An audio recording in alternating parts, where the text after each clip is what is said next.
Now what we're going to do is we're going to create a new layer and we're going to call it pencil. This layer is where we take our rough layers and pretty much finalize them. So what we're going to do is we're going to find a pencil brush or a pencil that kind of works well for us. Make sure that we have a small brush point.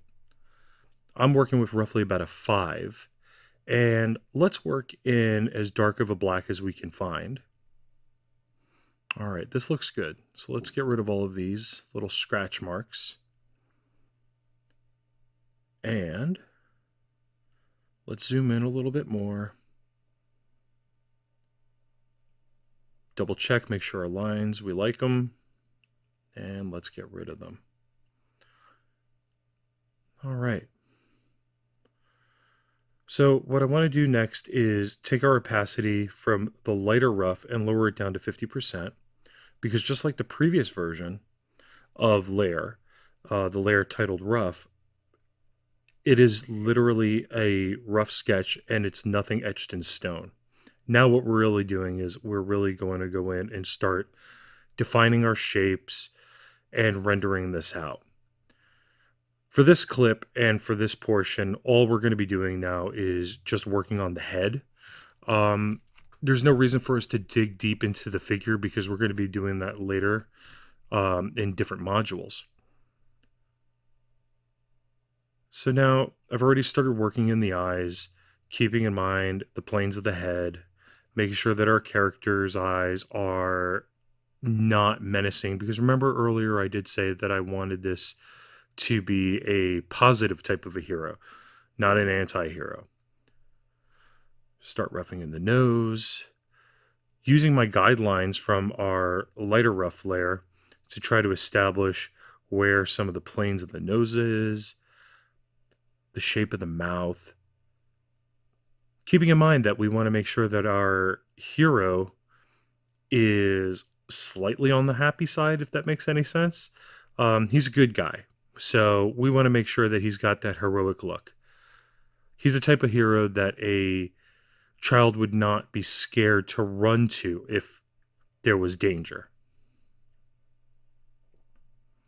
So now what we're doing is we're just going to continue to flush everything out, come up with the basic shapes, define his look, make sure he's got that nice strong jaw. Like we said earlier, this is a character that can take a solid shot to the jaw and keep on going. Put some of the definition of the cheekbones in. I want to erase a little bit around the side of the jaw. I feel that line was really unnecessary. And the reason why I'm doing that now is because this is kind of along the lines of where our drawing starts to become a final and does get etched a little bit more in stone. So our hero is going to be wearing a mask, but a type of a mask where his ears are exposed. So we're going to just draw in the ears right now. Make sure we get the shapes in.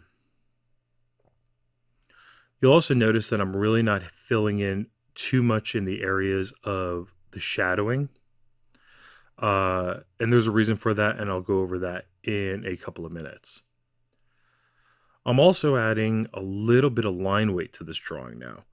You'll notice that, especially around the neck area, the lines go from thick to thin. The reason is that the line weight adds mass to the figure. It adds a level of dimension to the figure as well. So by adding that mass, adding the weight to the figure, it makes it a more believable rendering of a character. Just putting very, very, very minor shadows in, stuff that I know is going to make the cut no matter what I end up doing and where I decide I want the lighting to ultimately come from. Now we're going to draw in his eyebrows for his mask. And I feel that this is maybe a little bit too high for the top of the head. Remember, the larger you make the head, the smaller the body appears. And I do want this character to be large and powerful. So I think what I'm going to do now is shave down the head just a little bit. I feel it's a little bit too large and it takes away from the ultimate size of the body. Remember, the larger the head, the smaller the body will appear. And what I'm going to do is I'm just going to follow it up by cleaning it up with the eraser tool. And remember, we're still working in what would be a digital pencil form. So there is still a little bit of room for alterations. Now I'm just roughing in the rest of the hero's mask. I'm going along the planes of the face, making sure I highlight and accentuate the cheekbones. So far, so good. I do want to add a new layer now, though. And the layer is going to be called Shade. Now, the reason why I'm doing this is very simple. If I start shading in on the pencil layer and I don't like what I'm doing, or let's say a client looks at it and goes, no, no, no, this isn't what we want, removing the shadows at that point will be a lot harder. But if I work on a underlayer and put the shading layer underneath the top line layer of pencil, it allows me to go in and much easily remove the shading. So in the upper left-hand corner is where I'm going to have my light source coming from. And pretty much what I'm going to do now is just start dropping in shadows. Start off with the eye, now move towards the side of the nose, a little bit under the lower eyelid, and just keep on rendering it now on the other eye. He's got a strong cheekbone, so we're going to add a little bit there. Going over a little bit more of the planes of the face. Drop the shadow underneath his nose. And just keep on going. Dropping in the shadows will also be an additional way to add mass and weight to this figure. And right now all I'm doing is I'm just really simply just doing a basic fill-in of the shadowing. Nothing too, fine-tuned or detailed here.